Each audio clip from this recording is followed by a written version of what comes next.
Hello friends, मैं आपका साथी शारिक खान, आपका दोस्त, आपका हमदर्द, आपका मेंटर, आपका बड़ा भाई, आपका गाइड, जो इस 11th के सफ़र में आखिर तक आपको साथ रखेगा अपने, जब तक आप बिल्कुल कंफर्टेबल ना हो जाएं। और हमने लास्ट टर्न में शुरू किया था वेक्टर्स। इस वेक्टर्स की कहानी को हम और आगे बढ़ा रहे हैं। अभी जैसे जैसे आगे बढ़ता जाएगा ये कहानी और इंटरेस्टिंग होती जाएगी और थोड़ा स्टैंडर्ड भी और बढ़ता जाएगा। क्लास 10 तक तो स्पून फीडिंग हो गई आपकी, अब आपको इन्वॉल्व होना पड़ेगा। मैंने लास्ट टर्न में आपको फील कराया था कि देखो वेक्टर क्वांटिटीज़ क्या होती हैं, जिनमें डायरेक्शन की बड़ी इंपॉर्टेंस होती है। आपको डायरेक्शन की इंपॉर्टेंस फील कराई थी। अब आज हम शुरू कर रहे हैं कि ये वेक्टर्स को रिप्रेजेंट किया कैसे जाए और इन वेक्टर के डिफरेंट ऑपरेशंस क्या होते हैं, कितने टाइप के वेक्टर्स होते हैं, आज यहां से शुरू करेंगे। चल देखो, how to represent a vector quantity या डिफरेंट वेक्टर क्वांटिटीज। मान लिया कोई भी वेक्टर क्वांटिटी ले सकता हूं। फोर्स क्योंकि बहुत ज्यादा यूज होता है तो मैं, और फोर्स से बच्चों को जल्दी समझ में आ भी जाता है। दरवाजा खोलना, किताब उठाना, कॉपी उठाना, तो ये हम डेली लाइफ में कितना फोर्स लगाते ही रहते हैं, तो इसी से आसानी से समझ में आ जाता है।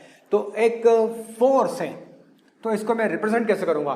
तो वेक्टर क्वांटिटी, जो एक वेक्टर फोर्स एक वेक्टर क्वांटिटी है, इसको रिप्रेजेंट करते हैं एक एरो से। जैसे एरो ए बी, ए इसका स्टार्टिंग पॉइंट जिसको कहते हैं टेल, बी इसका एंड पॉइंट जिसको कहते हैं टिप और head. Starting point A is called tail और end point B is called tip और हेड ऑफ वेक्टर। एरो इसकी डायरेक्शन बताती है, तो क्या रहेगा? मैग्नीट्यूड। तो मैग्नीट्यूड कैसा आएगा? मैग्नीट्यूड ऑफ वेक्टर यानी length of vector A B. Length of vector जो भी है उस एरो की लेंथ उसका मैग्नीट्यूड बताती है। एरो की लेंथ कम होगी तो मैग्नीट्यूड कम होगा, एरो की लेंथ ज्यादा होगी तो उसका मैग्नीट्यूड ज्यादा होगा। तो length of vector represents its magnitude. तो इसको मैथमेटिकली हम कैसे रिप्रेजेंट करेंगे? Magnitude of vector F, magnitude मतलब हाउ मच, ओके, कितनी क्वांटिटी कम है कि ज्यादा है, तो इसको लिखते हैं मॉड ऑफ या मॉड्यूलस ऑफ वेक्टर एफ, या मैग्नीट्यूड ऑफ वेक्टर एस, या मॉड्यूलस ऑफ वेक्टर एफ, या मॉड ऑफ वेक्टर एफ। तो इसको बार्स में लिख देते हैं विद एरो साइन। और आप चाहते हैं कि एरो साइन, दूसरा तरीका ये है कि इसको आप थोड़ा इटैलिक्स में लिख दें, थोड़ा कैपिटल करके लिख दें बिना एरो के, तो एफ भी लिख सकते हैं। और बार्स ऑफ या मैग्नीट्यूड या मॉड्यूलस ऑफ वेक्टर एफ या मॉड ऑफ वेक्टर एफ, तो इसको बार्स में भी लिखा जाता है। बार्स आप जानते हैं कि ये मैग्नीट्यूड या मॉड्यूलस रिप्रेजेंट करने के लिए शो किया जाता है, वही मॉड यहां भी यूज किया। मैग्नीट्यूड ऑफ वेक्टर एफ को लेंथ ऑफ वेक्टर से शो किया जाता है। ये this is how to represent a vector.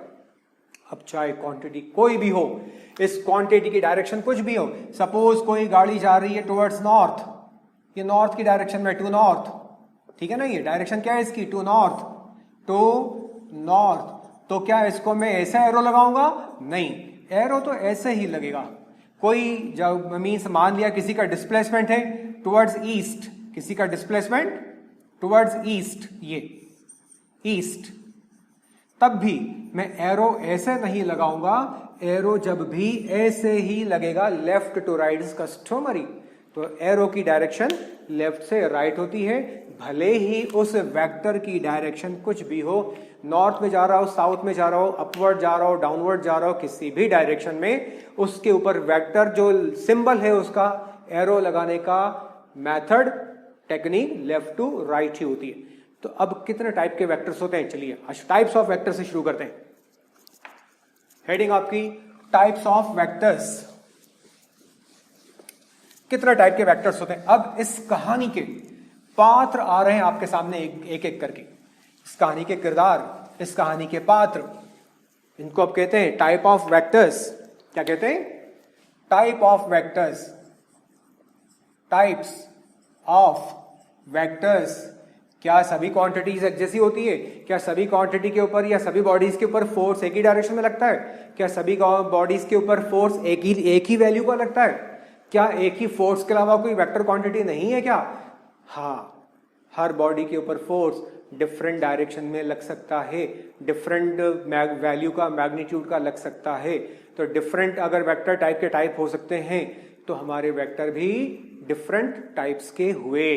Okay, तो टाइप्स ऑफ वेक्टर्स यानी इस वेक्टर्स की कहानी के पात्र, हमारी क्या कहूंगा मैं इसको, मैं कहूंगा हमारी कहानी के पात्र या किरदार, कहानी के किरदार, कहानी के पात्र, कहानी के क्या कहना चाहिए, आर्टिस्ट। ओके, तो नंबर 1 से शुरू कर रहा हूं बेटा मैं। Number 1, like vectors, like vectors. अब यहां डायरेक्शन का बड़ा दखल है। अगर किसी वेक्टर क्वांटिटी का मैग्नीट्यूड चेंज होता है तो मतलब वेक्टर क्वांटिटी चेंज होती है, और अगर उसकी डायरेक्शन चेंज होती है तब भी वेक्टर क्वांटिटी चेंज हो जाएगी। अगर मैग्नीट्यूड चेंज हो तब भी वेक्टर क्वांटिटी चेंज हो जाएगी, अगर मैग्नीट्यूड चेंज ना हो तब भी डायरेक्शन चेंज हो जाएगी। यूनिफॉर्म स्पीड क्या होती है, यूनिफॉर्म वेलोसिटी। एक बॉडी एक ही डायरेक्शन में चलती चली जा रही है, covering equal distances in equal intervals of time in a particular direction, उसको हम कहते हैं यूनिफॉर्म वेलोसिटी। ठीक, अच्छा, एक बॉडी की स्पीड ब्रेक लगा दिया तो मैग्नीट्यूड चेंज हो गया तो वेक्टर क्वांटिटी चेंज हो गई, या डायरेक्शन चेंज कर दी, मोड़ आ गया, तब भी वेक्टर क्वांटिटी चेंज हो गई। ठीक है ना। तो जब वेक्टर क्वांटिटी चेंज हो गई तो वो लाइक क्वांटिटी की कैटेगरी में नहीं आएगी, वो चेंज हो गई, दूसरी हो गई। तो लाइक वेक्टर्स क्या होते हैं, लाइक वेक्टर्स होते हैं ऐसे वेक्टर्स जिनकी डायरेक्शन तो होती है same, vector A vector B, ठीक है ना, but their magnitudes may be same. For example, दो बॉडीज हैं, एक दोनों नॉर्थ की तरफ जा रही हैं, लेकिन एक की वेलोसिटी है 100 किलोमीटर पर आवर, दूसरी की है, बस मान लो दूसरी बस की वेलोसिटी है 50 kilometre per hour towards north. तो दोनों क्या शो कर रही है, वेलोसिटी टुवर्ड्स नॉर्थ। तो दोनों लाइक क्वांटिटीज हुई, क्योंकि दोनों किसकी तरफ है, क्या है, दोनों वेलोसिटीज हैं, और दोनों की डायरेक्शन क्या, टुवर्ड्स नॉर्थ। तो ये एक ही प्रकार की नेचर की क्वांटिटीज रिप्रेजेंट कर रही है, लेकिन इनका मैग्नीट्यूड अलग अलग है। तो मैग्नीट्यूड अलग अलग हो तो है, लेकिन वेलोसिटी टुवर्ड्स नॉर्थ वेलोसिटी कहलाएगी। तो ये कहलाती है लाइक वेक्टर क्वांटिटीज। ठीक, ओके। अच्छा, अनलाइक वेक्टर क्या होते हैं, अनलाइक वेक्टर ये हो सकते हैं, अनलाइक, एक एग्जांपल, ये एक वेक्टर हो गया ए और ये कोई दूसरा वेक्टर हो गया बी। अब भले ही ए और बी वेलोसिटीज हो, तब ये लाइक वेक्टर नहीं कहलाएंगे, क्योंकि दोनों की डायरेक्शन अलग हो गई। नंबर 1, हो सकता है ये हो वेलोसिटी और ये हो अगर वेलोसिटी है और ये अगर फोर्स है, तो दोनों की डायरेक्शन सेम होने के बावजूद भी दोनों अलग अलग फिजिकल क्वांटिटी को रिप्रेजेंट कर रही है, तब भी दोनों लाइक वेक्टर की कैटेगरी में नहीं आएंगी, अनलाइक वेक्टर्स की कैटेगरी में आएंगी। तो अनलाइक वेक्टर्स अगर क्वांटिटी सेम तो डायरेक्शन में भी डिफरेंट, और अगर डायरेक्शन सेम तो क्वांटिटीज में भी डिफरेंट, एक वेलोसिटी एक फोर्स। तो ये अनलाइक वेक्टर्स कहलाते हैं, ये वेक्टर्स के पाथ हैं अलग अलग। नेक्स्ट, नंबर 3, ये इंपॉर्टेंट है, चलो इसको बाद में लेके आऊंगा। मैं लिख रहा हूं यहां पर collinear vectors, collinear 3, collinear.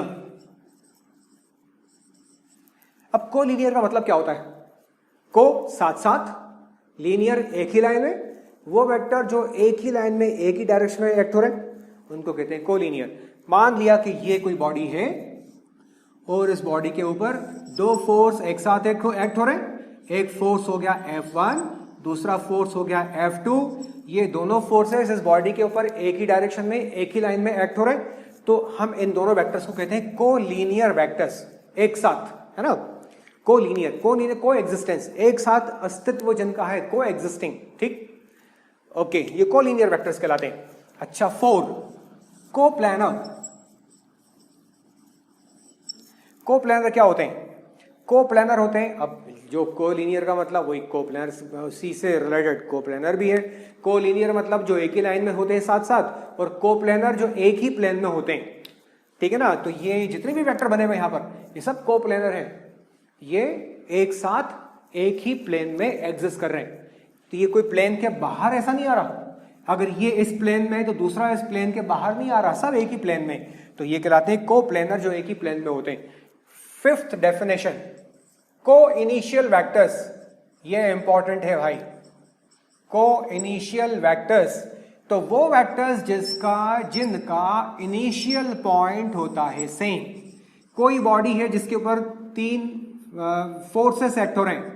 Force F1 यहां खींच रहा है बॉडी को, फोर्स F2 बॉडी को यहां खींच रहा है, फोर्स F3 बॉडी को यहां खींच रहा है।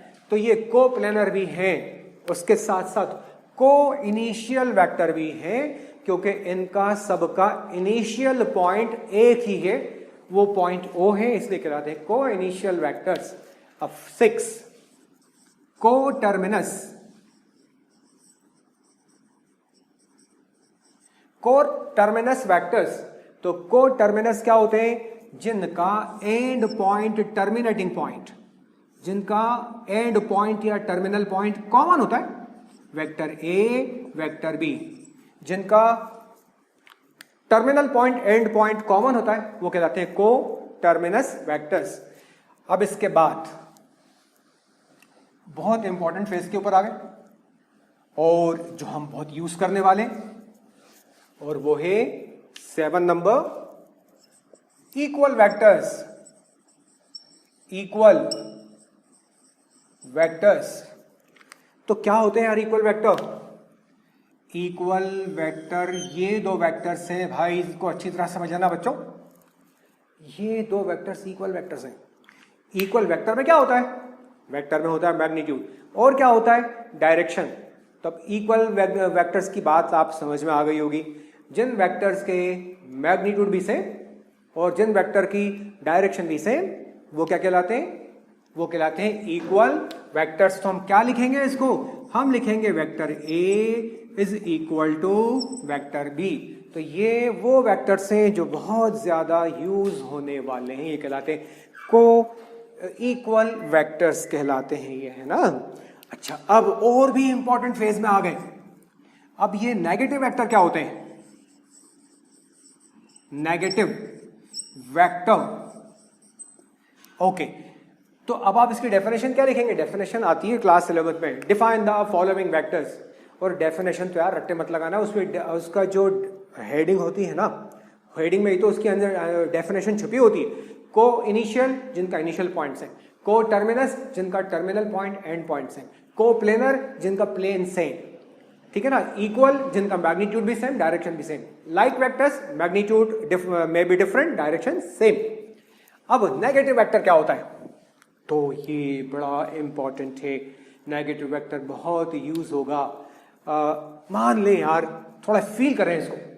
मान लिया एक बॉडी पर लग रहा है ये एक force F is equal to 10 newton to east.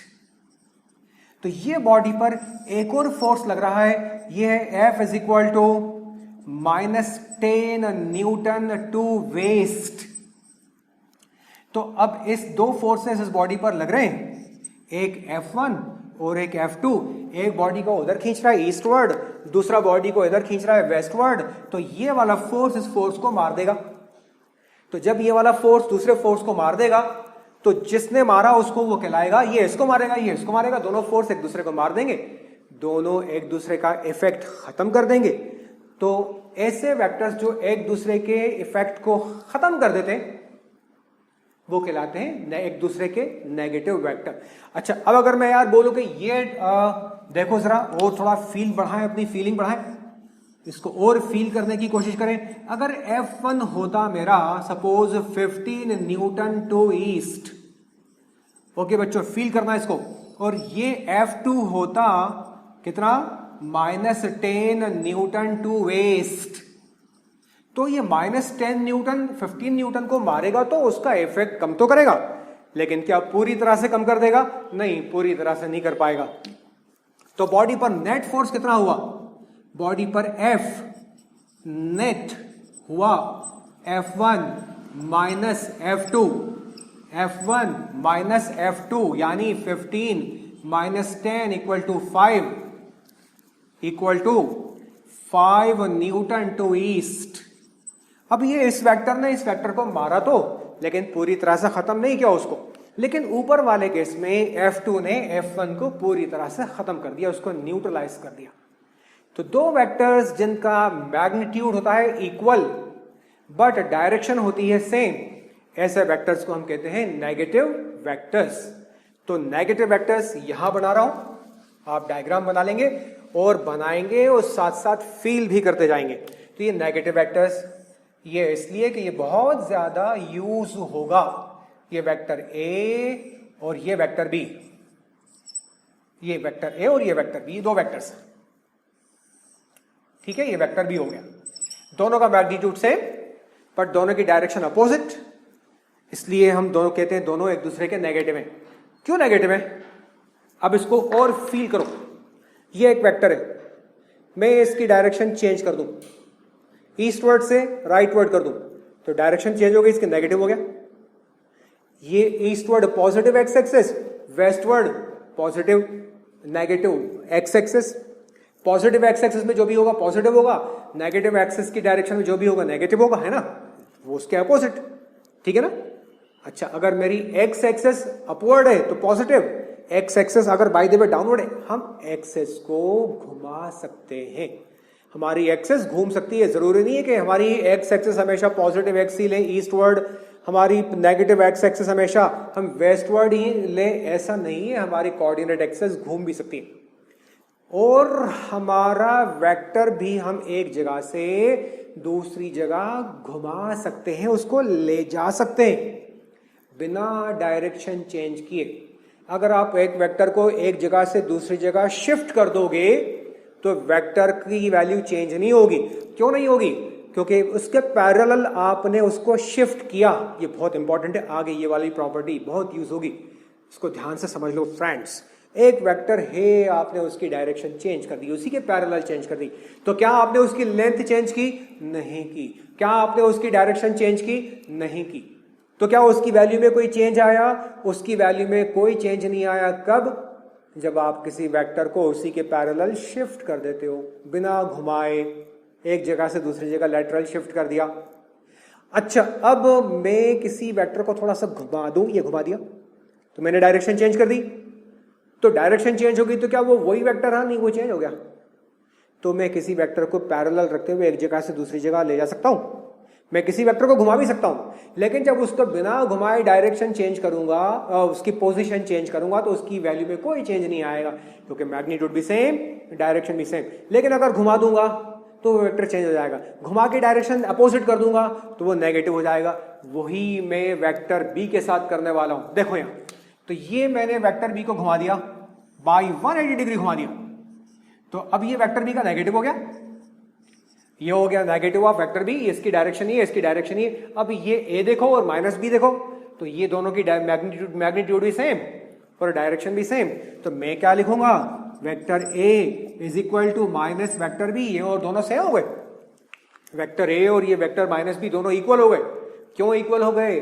क्योंकि दोनों का मैग्नीट्यूड सेम, दोनों की डायरेक्शन सेम। तो दोनों क्या कहलाएंगे? By the definition of equal vectors they will be called equal vectors. तो क्या होते हैं नेगेटिव वेक्टर?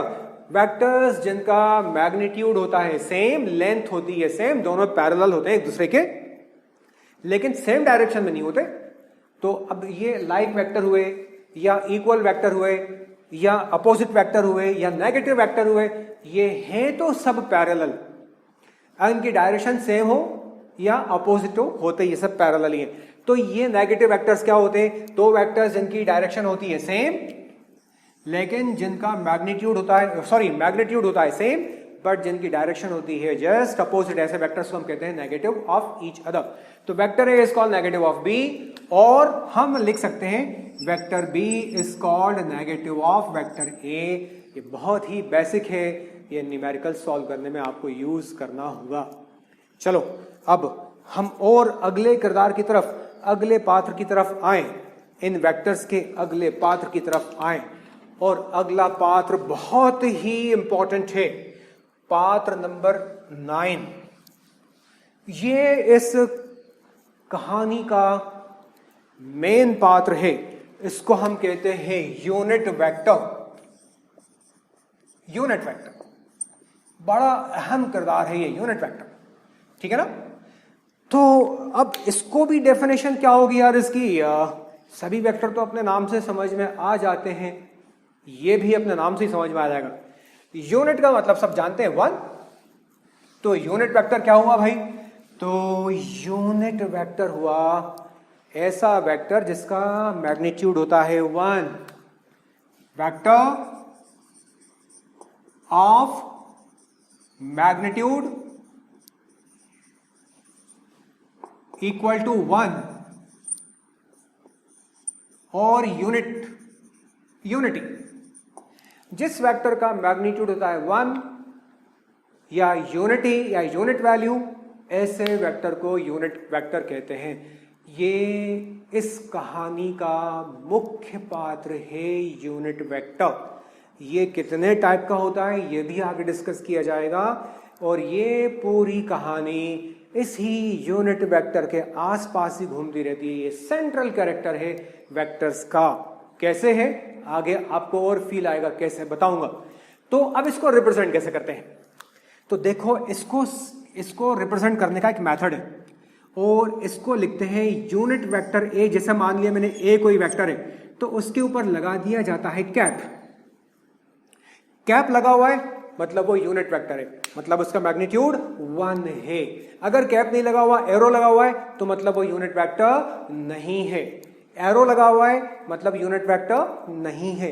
कैप लगा हुआ है, ऐसा दिख रहा होगा कैप, ये ऐसा उल्टा भी लगा दिया, कैप हो गया ये।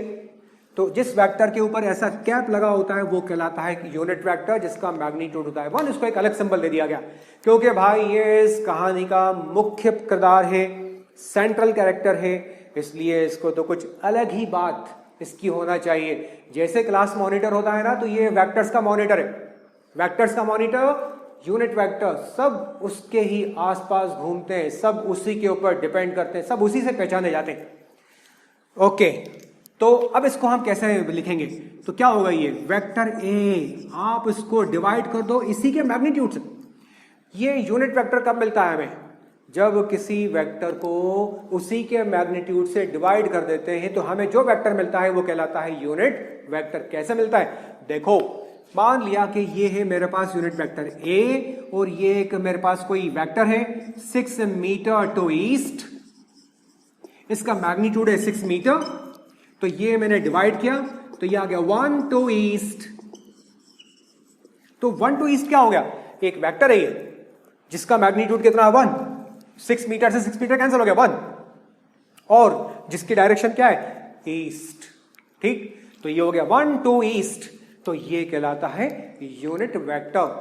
तो अब यूनिट वेक्टर का फॉर्मूला ये है, बहुत यूज होगा, ये याद रखा। तो वो वेक्टर जिसका मैग्नीट्यूड होता है 1 उसको कहते हैं यूनिट वेक्टर, और इसका सिंबल है ए कैप। इसका मतलब ए कैप का मैग्नीट्यूड कितना होता है 1, और ये वेक्टर मिलता कैसे है? How is it obtained? A unit vector is obtained by dividing A vector by its own magnitude. किसी वेक्टर को उसी के मैग्नीट्यूड से डिवाइड कर दोगे तो आपको मिलेगा यूनिट वेक्टर। सबसे इंपॉर्टेंट वेक्टर का कैरेक्टर, क्लास का मॉनिटर है ये, इसकी बात सबको माननी पड़ेगी। अगर फायदा चाहते हो तो इसकी बात जरूर मानना। ये बड़ा ही इंपॉर्टेंट कैरेक्टर है वेक्टर्स का। पूरी वेक्टर की कहानी इसी के आसपास घूमेगी। क्लास मॉनिटर है भाई ये वेक्टर ए हमारा। तो 1 टू ईस्ट, ठीक है। तो अब इसका मतलब ये हुआ कि मैं ये कह सकता हूं कि वेक्टर ए, कोई भी वेक्टर क्या होता है? अपना खुद का मैग्नीट्यूड और अपने खुद के ही यूनिट वेक्टर का प्रोडक्ट होता। ये एक बड़ी इंपॉर्टेंट इंफॉर्मेशन आई है बच्चों, ये याद रखना, याद रखना, याद रखना। इसके ऊपर बेस्ड स्कूल में न्यूमेरिकल्स भी आते हैं और इसके ऊपर बेस्ड एमसीक्यूज भी आते हैं। अगर इसको आपने समझ लिया तो न्यूमेरिकल्स चुटकियों में करोगे। पूरे वेक्टर के कॉन्सेप्ट को ही समझ लिया तो बड़े चुटकियों में आपसे न्यूमेरिकल्स होंगे, और नहीं समझा तो मुश्किल आने वाली है। तब आज मुझे तो डेरिवेशन भी आपको कराना है, एक तो डेरिवेशन बहुत इंपॉर्टेंट कराना है, कुछ न्यूमेरिकल्स भी कराने में, थोड़ा जल्दी जल्दी चल रहा हूँ। तो अब ये यूनिट वेक्टर की कहानी क्योंकि बड़ा इंपॉर्टेंट है, एक बार बड़ी जल्दी से समझा दूं आपको, वेरी क्विक। यूनिट वेक्टर क्या होता है? वो जिसका मैग्नीट्यूड होता है 1। कैसे मिलता है? किसी वेक्टर को उसी के मैग्नीट्यूड से डिवाइड कर दे तो हमें यूनिट वेक्टर मिलता है। एग्जांपल ये आपके सामने। क्या इंपॉर्टेंस है इसकी? अगर किसी फिजिकल क्वांटिटी को मुझे डायरेक्शन देनी है, उसकी वैल्यू चेंज किए बिना, उसका मैग्नीट्यूड चेंज किए बिना सिर्फ डायरेक्शन देनी है, तो ये सबसे इंपॉर्टेंट रोल है यूनिट वेक्टर का। रिमेंबर, अगर यूनिट वेक्टर को किसी फिजिकल क्वांटिटी से मल्टीप्लाई किया जाए तो वो उसको अपनी डायरेक्शन दे देता है। अगर यूनिट वेक्टर को किसी फिजिकल क्वांटिटी से मल्टीप्लाई किया जाए तो वो यूनिट वेक्टर उसको अपनी डायरेक्शन दे देता है बिना उसकी वैल्यू, उसका मैग्नीट्यूड चेंज किए हुए। अब आप बोलेंगे साहब यूनिट वेक्टर जब किसी वेक्टर को मल्टीप्लाई करेंगे तो उसका मैग्नीट्यूड कैसे चेंज नहीं होगा? तो 1 का मल्टीप्लाई आप किसी भी क्वांटिटी में करोगे उसकी वैल्यू चेंज नहीं होगी। 2 1 2, 3 1 3, 4 1 4, 100 1 100, 1000 1 1000, एटसेट्रा एटसेट्रा एटसेट्रा। समझ गए होंगे आप, है ना? तो क्या इंपॉर्टेंस है यूनिट वेक्टर की? इसको आप किसी भी फिजिकल क्वांटिटी में मल्टीप्लाई करोगे तो ये उस फिजिकल क्वांटिटी को अपनी डायरेक्शन दे देगा। ये इसकी इंपॉर्टेंस है। तो इसका मतलब ये हुआ कि कोई भी वेक्टर क्या होता है? प्रोडक्ट होता है। किसका? कोई भी वेक्टर प्रोडक्ट होता है अपने खुद के मैग्नीट्यूड का इनटू, और किसका?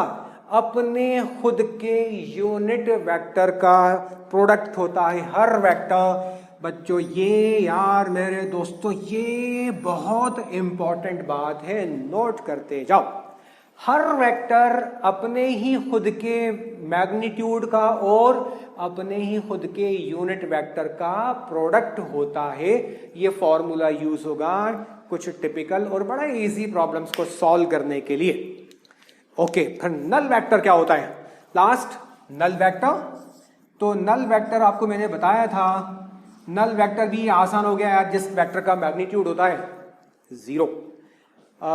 अब जैसे मान लिया कि आप यहां से चले और पॉइंट ए से चले और सर्कुलर पाथ करके आप दोबारा घर आ गए, अपने घर से चले घूम फिर के घर आ गए। लौट के बुद्धू घर को आए, कहावत है ना ये, लौट के बुद्धू घर को आए।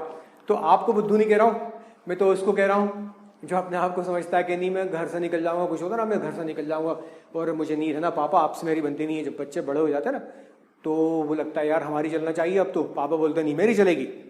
तो बच्चों, पापा और मम्मी आपके हमदर्द हैं। फिजिक्स हमें मैसेज देती रहती है। बच्चों, अपने मेरे यंग दोस्तों, अपने पेरेंट्स का ज़रूर कहना मानना। वो आपका भला सोचते हैं, आपका बुरा नहीं सोचते। अपने टीचर्स का कहना मानना, उनकी गाइडलाइंस को फॉलो करना। आप सक्सेसफुल रहोगे दुनिया में, आपको कोई नहीं रोक सकता। नहीं तो आप जो बच्चे कहना नहीं मानते, अपने तरह से अपनी राह अख्तियार करते हैं, वो लौट के उन्हें आना घर ही पड़ता है। ठीक है, खैर वो तो मैंने समझाने के लिए, ताकि आपको बात समझ में आ जाए। कोई व्यक्ति अपने घर से चला, घूम फिर के दोबारा घर में आ गया। अब पहले कहा था भैया घर में था, अब कहाँ आ गया? भैया घर में। अभी तो अपने घर से कितना दूर है? 0। अपने घर से उसका डिस्प्लेसमेंट कितना? डिस्प्लेसमेंट 0। तो डिस्प्लेसमेंट तो एक वेक्टर क्वांटिटी है, भले ही 0 है तो क्या हो गया? तो अब उसको हम कहेंगे नल वेक्टर। एक तो एग्जांपल ये। दूसरा एग्जांपल आपको मैंने नेगेटिव वेक्टर का दिया था। तो एक फोर्स, एक बॉडी पर एक फोर्स लग रहा है 10 न्यूटन टू ईस्ट, और दूसरा फोर्स लग रहा है बट 10 न्यूटन टू वेस्ट। तो नेट फोर्स कितना हो गया? एफ नेट बॉडी पर कितना हो गया? 0। तो एफ नेट 0। तो फोर्स तो लग रहा है ना कितना? 0। तो फोर्स एक वेक्टर क्वांटिटी है, तो 0 ये फोर्स 0 हुआ। तो ये यहाँ पर इस 0 वेक्टर की, नल वेक्टर की इंपॉर्टेंस है। ये भी कहीं कहीं यूज होता है जब टिपिकल प्रॉब्लम फंसता है कहीं कहीं, तो ये यूज होता है प्रॉपर्टी। हर चीज की बड़ी कीमत होती है, हर चीज बड़ी कीमती होती है। किसी चीज को भी हमें संभाल के, बिल्कुल उसको ये बस सोचना यार ये तो फालतू है, इसको छोड़ो, ये मेरे किस काम की। कभी कभी इंपॉर्टेंट छोटी छोटी चीजें बड़ी काम की होती हैं, लाइफ में वक्त पे काम आ जाती हैं। चलो अब हम क्या करने वाले हैं? अब हम पढ़ने वाले हैं यूनिट वेक्टर को। मैं थोड़ा कंटिन्यू करूं, मैं आपको लेकर आ रहा हूं ऑर्थोगोनल या कार्टेशियन या परपेंडिकुलर यूनिट वेक्टर्स। ऑर्थोगोनल या कार्टेशियन या perpendicular unit vectors. Perpendicular unit vectors, perpendicular unit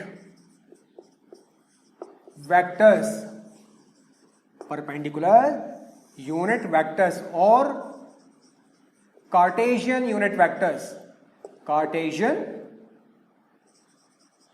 unit vectors, Cartesian axes, coordinate axes जिनको हम कहते हैं एक्स वाई जेड 3 डायमेंशन में, ये है मेरी 3 एक्सेस, सब ने पढ़ा हुआ है ये, इनको बस सब जानते हैं, आप लोग जानते हैं ना, हाँ उन्हीं के बारे में अपन बात कर रहे हैं, वो जो एक्स वाई एक्सेस आप पढ़ चुके हो अभी तक।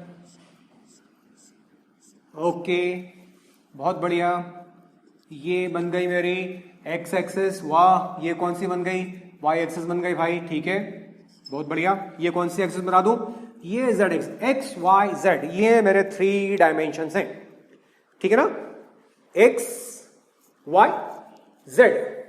एक्स लेफ्ट हैंड रूल से आता ही है, लेफ्ट हैंड रूल, ये आपकी एक्स एक्सेस हो गई, ये वाई एक्सेस हो गई, ये जेड एक्सेस हो गई, फील करना है इसको, 3 डायमेंशन है ये।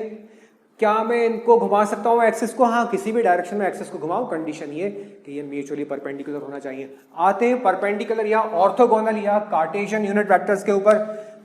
तो एक्स एक्सिस की डायरेक्शन में, इसको नोट कर लो भाई सब लोग, एक्स एक्सिस की डायरेक्शन में जो यूनिट वेक्टर होता है उसको आई कैप से डिनोट किया जाता है, आई कैप। ये कार्टेशियन एक्सिस का origin, X axis Y axis Z axis. जिस यूनिट वेक्टर को हम along Y axis, positive Y axis represent करते हैं, उसको हमेशा जे कैप से रिप्रेजेंट किया जाता है। और जिस यूनिट वेक्टर को हम along positive Y Z direction represent करते हैं, वो के कैप से, स्मॉल के कैप से रिप्रेजेंट किया जाता है। ये कहानी के मुख्य पात्र हैं, आगे की कहानी इन्हीं के इर्द गिर्द घूमने वाली है। तो आई कैप किसकी डायरेक्शन में होता है, पॉजिटिव एक्स की। माइनस आई कैप क्या होगा इसका, नेगेटिव, नेगेटिव एक्स डायरेक्शन में होगा। जे कैप क्या होता है, unit vector in the direction of Y axis, किसको रिप्रेजेंट करता है, वाई एक्सिस को या वाई डायरेक्शन को, पॉजिटिव वाई डायरेक्शन को रिप्रेजेंट करता है। और के कैप क्या है, ये यूनिट वेक्टर है इन the direction of Z axis, तो ये किसको रिप्रेजेंट करेगा, ये वाई जेड एक्सिस को रिप्रेजेंट करेगा। माइनस जे लिखा हो तो डाउनवर्ड नेगेटिव वाई, माइनस के लिखा हो तो negative Z direction.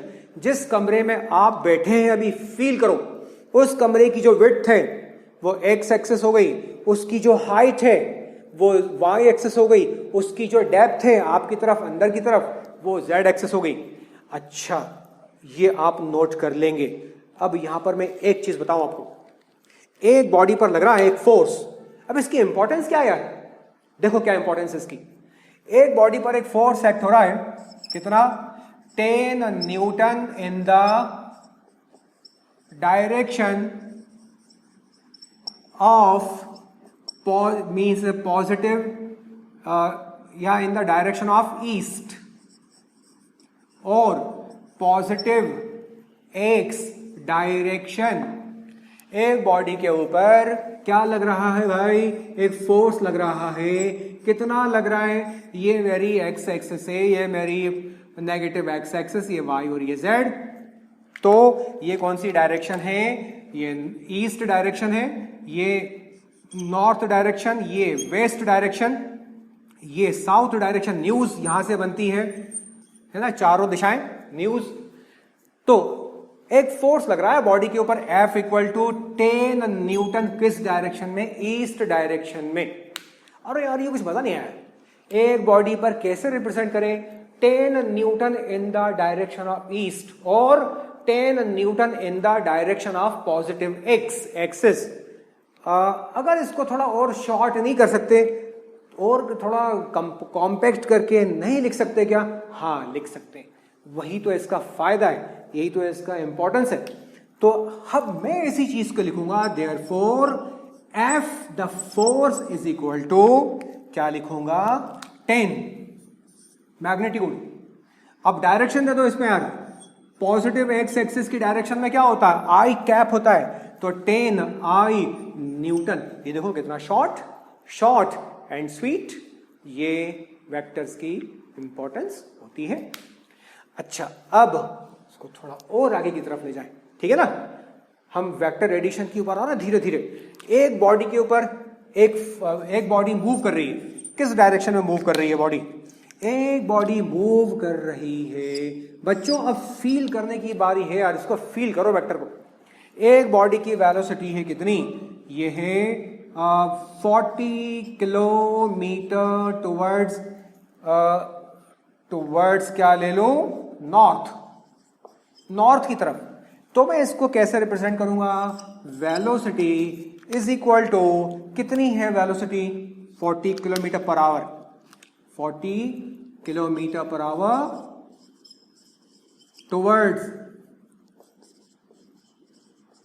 Towards north, 40 kilometre per hour towards north. तो मैं इसको लिखूंगा 40। अब नॉर्थ की डायरेक्शन क्या है मेरी? टुवर्ड्स पॉजिटिव वाई, और इसकी मुझे डायरेक्शन देनी है इसको नॉर्थ की, पॉजिटिव वाई की। तो पॉजिटिव वाई की डायरेक्शन में क्या होगा? जे कैप। तो जे कैप से मल्टीप्लाई करूंगा तो क्या इसको डायरेक्शन मिल जाएगी? हाँ मिल जाएगी। क्या मैग्नीट्यूड चेंज होगा? मैग्नीट्यूड चेंज नहीं होगा। तो 40i क्या लिखूंगा इसको मैं लिखूंगा 40j, ठीक है ना, किलोमीटर पर आवर। तो ये इसकी इंपॉर्टेंस है यूनिट वेक्टर की। होपफुली अब आपको थोड़ी थोड़ी वेक्टर्स के बारे में फील आना शुरू हो गई होगी। अच्छा, अब अगर फील आना शुरू हो ही गई है तो चलो इस फीलिंग को और आगे बढ़ाएं। अपन कैसे आगे बढ़ाएं? ओहो, बड़े एक इंपॉर्टेंट फेज पर हैं हम यार। मैं कोशिश करता हूं कि बच्चों को ये थोड़ी फील कराने की कोशिश करता हूं, आगे भी करूंगा इसको। मान लिया, आप बोलोगे यार सर ठीक है मान लिया, व्हाट इफ अगर किसी बॉडी के ऊपर दो फोर्सेस एक्ट हो रहे हो। एक फोर्स एक्ट हो रहा हो F1 is equal to 5 newton towards east, और दूसरा फोर्स बॉडी पर एक्ट हो रहा है कितना? F2, कितना? ये हो रहा -3 न्यूटन टू साउथ। सर इसको कैसे करेंगे? 5F1 5 newton to east, F2 vector कितना? -3, माइनस हटाओ भी, 3 न्यूटन टू साउथ। इसको कैसे शो करेंगे? तो बच्चों मेरे साथ इन्वॉल्व हो जाओ। ये आप स्क्रीनशॉट ले लेना यार, उसको रिवाइंड करके देख लेना। ये मिटा रहा हूं और एक और चीज की तरफ आपको ले जा रहा हूं। तो ये मेरे पास एक पिक्चर फॉर्म दिया हुआ है। क्या पिक्चर फॉर्म है? क्या पिक्चर दिखाई दे रही है? इसमें एक बॉडी दिखाई दे रही है। क्या हो रहा है? बॉडी पर दो फोर्सेस एक्ट हो रहे हैं। एक फोर्स बॉडी को ईस्टवर्ड खींच रहा है, दूसरा फोर्स बॉडी को डाउनवर्ड, साउथवर्ड, यानी है ना, हम ये हॉरिजॉन्टल डायरेक्शन है, वैसे ये डाउनवर्ड मत समझना, हॉरिजॉन्टल डायरेक्शन है सब। ये साउथ नॉर्थ, और ये ऊपर से आप देखोगे, ऊपर से देखोगे तो डायरेक्शन ऐसी दिखाई देगी। वर्टिकल, कभी इसको हम वर्टिकल ले लेते हैं, कभी हॉरिजॉन्टल ले लेते हैं। तो वेक्टर के एक्सिस को हम घुमा सकते हैं। मैंने आपको बताया था हमारी एक्सिस घूम सकती है। ओके, याद रखना बच्चों, हमारी एक्सिस घूम सकती है एक ही जगह, सही नहीं तो वाई एक्सिस वर्टिकल भी आ सकती है, वाई एक्सिस हॉरिजॉन्टल भी आ सकती है, एक्स एक्सिस हॉरिजॉन्टल भी आ सकती है, चाहे तो इसको घुमा भी सकते हैं। तो ये ऊपर से आप देखें तो X axis horizontal, Y axis भी हॉरिजॉन्टल, ये ईस्ट वेस्ट, ये साउथ नॉर्थ। ओके, तो बॉडी पर कितना फोर्स लगा यार? बॉडी पर फोर्स लगा, क्या कैसे लिखूंगा इसको मैं? Force F is equal to कितना? इस बॉडी पर फोर्स लगा, देखना ध्यान से, ये कहां है? 5 न्यूटन टू ईस्ट। ईस्ट किसकी डायरेक्शन में? पॉजिटिव एक्स, तो ये 5। अब मुझे डायरेक्शन देनी है टुवर्ड्स ईस्ट, यानी टुवर्ड्स पॉजिटिव एक्स। तो किसी भी क्वांटिटी को डायरेक्शन देनी हो तो क्या करना पड़ता है? यूनिट वेक्टर का मल्टीप्लाई करना पड़ता है। तो यूनिट वेक्टर का मल्टीप्लाई कर दिया मैंने, आई कैप, ये पॉजिटिव एक्स डायरेक्शन में क्या है? आई कैप है, तो आई कैप का मल्टीप्लाई कर दिया, ये आ गया 5 i कैप। लेकिन ये तो बचा है अभी, तो ये किस डायरेक्शन में? ये साउथवर्ड, साउथवर्ड यानी negative Y axis. Negative Y axis मतलब क्या हो गया? नेगेटिव वाई एक्सिस मतलब हुआ, ये नेगेटिव वाई एक्सिस हो गई, मतलब इसकी डायरेक्शन में जो यूनिट वेक्टर आएगा -j कैप, ये -j कैप हो गया। तो क्या लिखूंगा इसको मैं? माइनस ये कितना? 3j कैप, और ये दोनों क्या है? फोर्स है। 5y कैप -3j कैप, क्या है ये? वेक्टर्स को रिप्रेजेंट करने का, यूनिट वेक्टर्स के टर्म्स में इन पिक्टोरियल्स को सिंबॉलिकली यूनिट वेक्टर के फॉर्म में रिप्रेजेंट करने का मेथड है। नोट कर लो बेटा ये।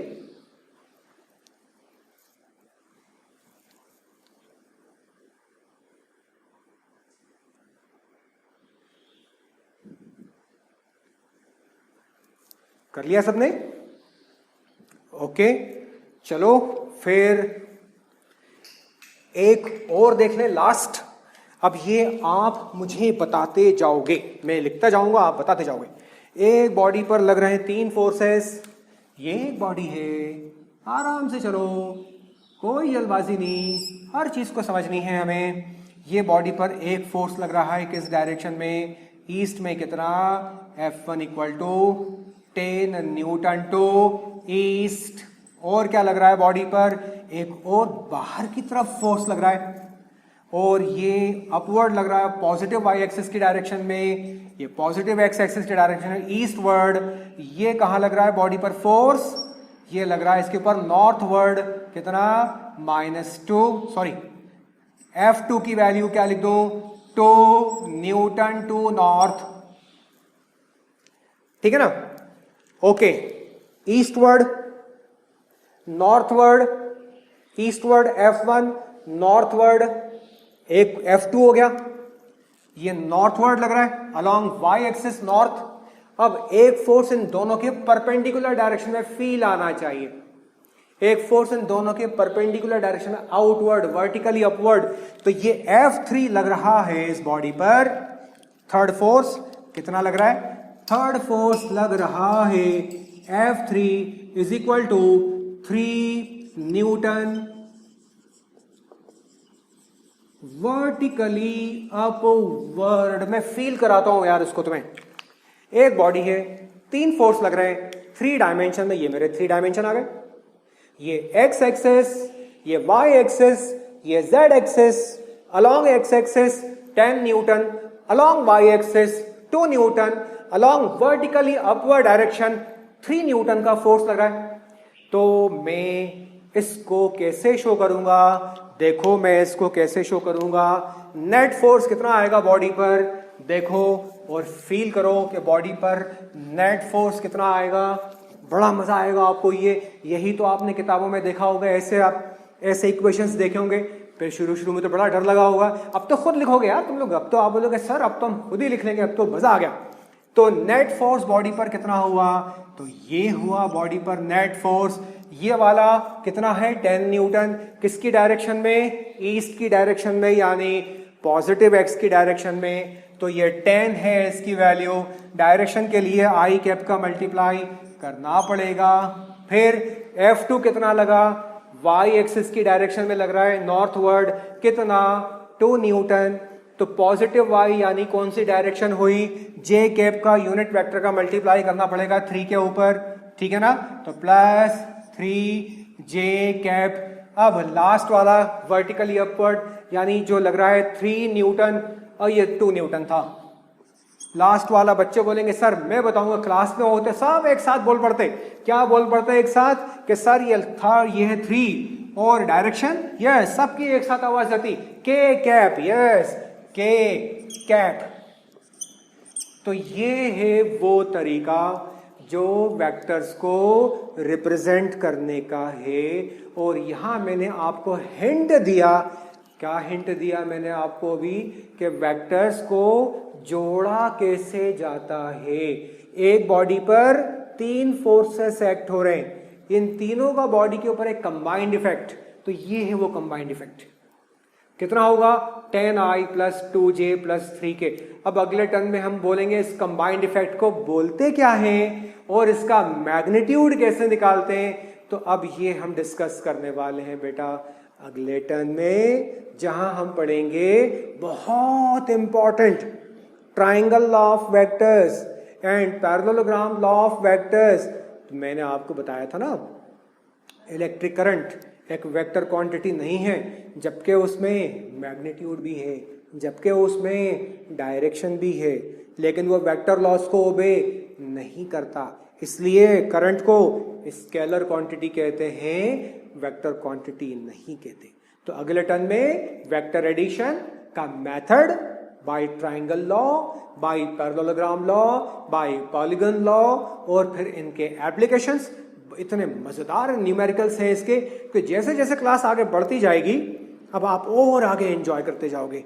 तो ये आपके लिए इंस्ट्रक्शंस है कि फर्स्ट 2 चैप्टर्स जो हम लेक्चर्स हैं इसमें जो भी हमने पढ़ लिया पहले इनको अच्छी तरह से रिवाइज कर लेना। पूरी तरह से आप जब इतना पढ़ लोगे तो आप अगले फेज में एंटर करने के लिए तैयार हो जाओगे, क्योंकि अब एक प्रॉब्लम, एक डेफिनेशन आएगी, एक लॉ आएगा, एक फॉर्मूला आएगा और उसके ऊपर न्यूमेरिकल्स की लाइन लग जाएगी, ढेर सारे न्यूमेरिकल्स आते चले जाएंगे। तो आप पहले इन 2 चैप्टर्स को तैयार कर लो, फिर अपन अगले फेज के लिए तैयार हो जाएंगे। Okay, keep practicing, tell them good bye.